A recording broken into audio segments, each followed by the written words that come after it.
परमात्मा को दिए, प्रेम सहित प्रभु खाए।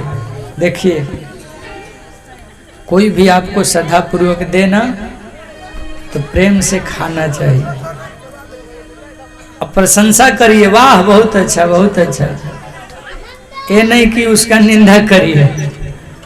राम जी भी खाए तो क्या किए, बहुत अच्छा है, प्रेम सहित बखान बखान के खाए। एक बात और ध्यान रखिए, जहां से भी जाइए वहां से जाने के बाद वहां का निंदा मत करिए।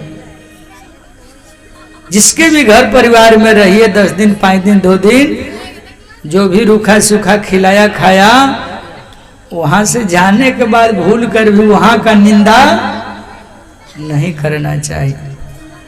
न तो जो निंदा करता वो चमगादड़ में जन्म लेता। हाँ, चमगादड़ जानबे करते हैं कैसे खाता है क्या करता है। सबके निंदा जे जड़ करही ते चमगादड़ होई अवतरही। हम ऐसे ही नहीं बोलते, प्रमाण देते हैं चौपाई का।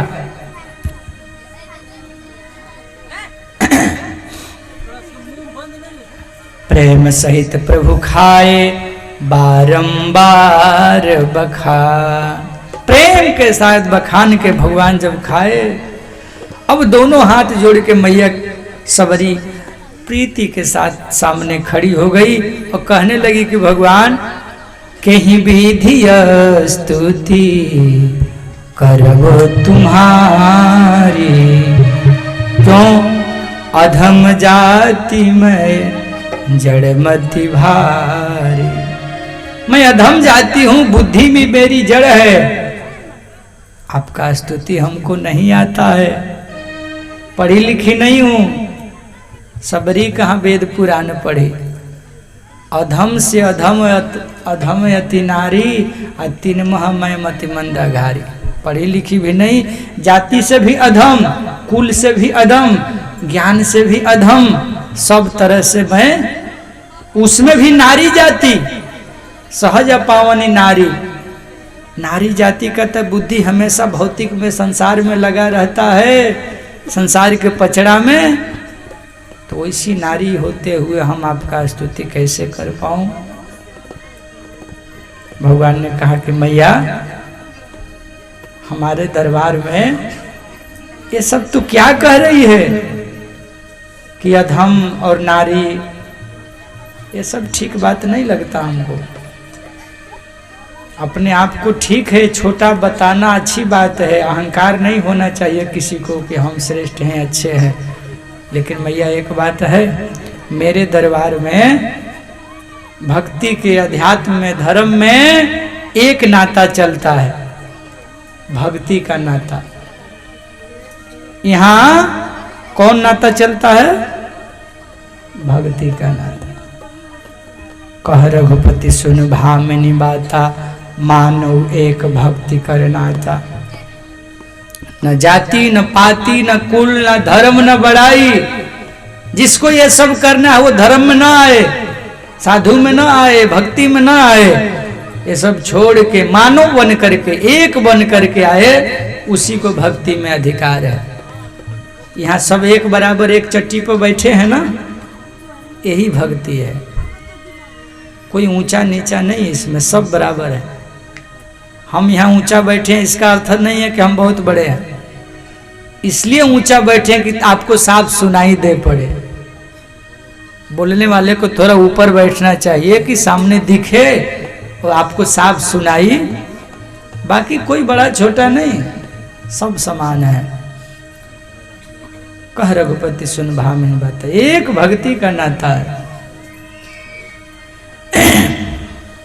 और देखो भक्ति के बिना चाहे ब्रह्मा हो, चाहे इंद्र हो, चाहे कोई हो, राष्ट्रपति प्रधानमंत्री, जिससे बिना पूंछ का गाय भैंस का शोभा नहीं है, उसी तरह उस मनुष्य का कोई शोभा नहीं है। और कह रही हो कि हमको स्तुति करने नहीं आता। मैया आपको नहीं आता है तो हमको तो आता है, हमको आता है ना। तो चलो आज तुम मेरा भगवान बन जा, हम आपका भगत बन जाते हैं। मैया को राम जी आगे बैठाए और अपने मुंह से 9 प्रकार की अपनी भक्ति का स्तुति सबरी मैया को सुनाए। 9धा भक्ति कहो तो ही पाही, सावधान सुन धरु मन माही। क्या? प्रथम भक्ति संतन कर संगा, दूसरी रति मम कथा प्रसंगा।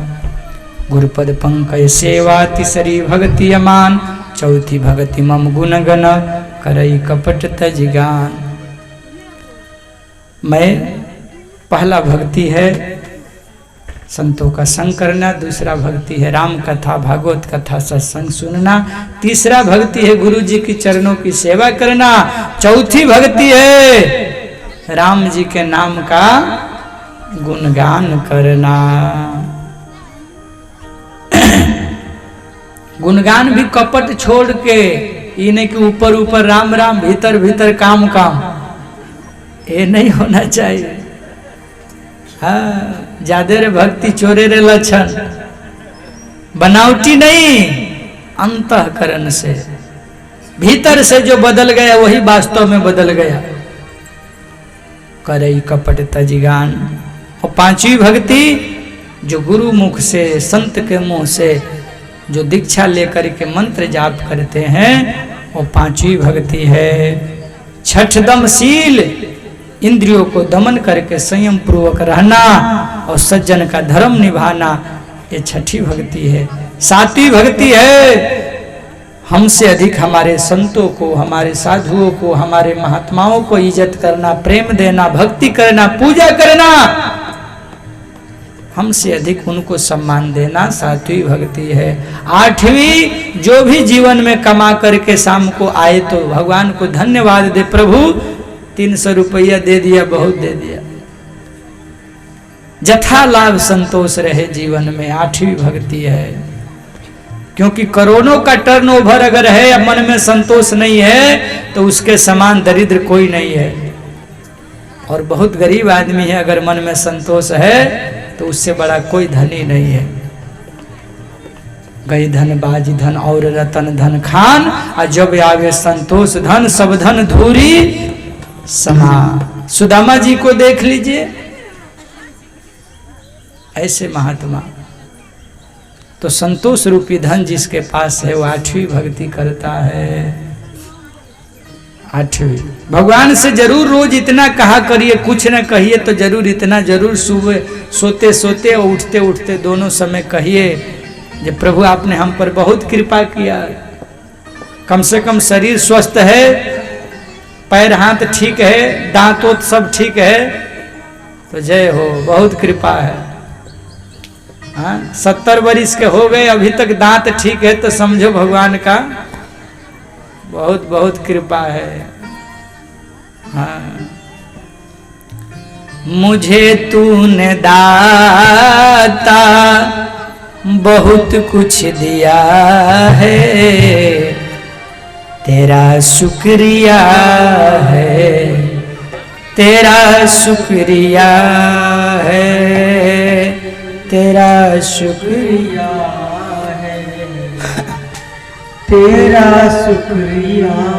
इतना जरूर भगवान से कहा करिए। नवीं भक्ति कौन है? नवल सरल सब सन छन हीना, मम भरोस ही हर्ष न देना। सरल हो जाना, कपट न करना, ये नौवीं भक्ति है। 9 में से एक भी जिसके जीवन में होगा वो हमको बड़ा प्रेमी, हमको प्रिय है। वह मैया, मैं आपको क्या बताऊं, आप में तो 9 के 9 भरा है, आप में 9 भक्ति है। सबरी मैया आपकी जय हो, आपकी जय हो। ऐसा कह करके मेरा दर्शन का फल यही है कि जीव अपने सहज स्वरूप को पा जाता है, अपने आप को पा जाता है, अपने स्वरूप का बोध हो जाता है, और निजानंद ब्रह्मानंद में डूब जाता है, अपने आप को पा जाता है।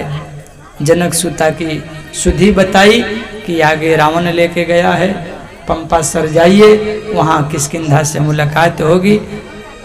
अब राम जी ने कहा आप यहीं रहिए। बोले अब शरीर रह के क्या होगा, आपका दर्शन हो गया, यही आशा लगा था, अब हम बस आपके धाम जाना चाहती हूँ, अब अपने स्वरूप को पा करके अब हम मुक्ति चाहती हूँ।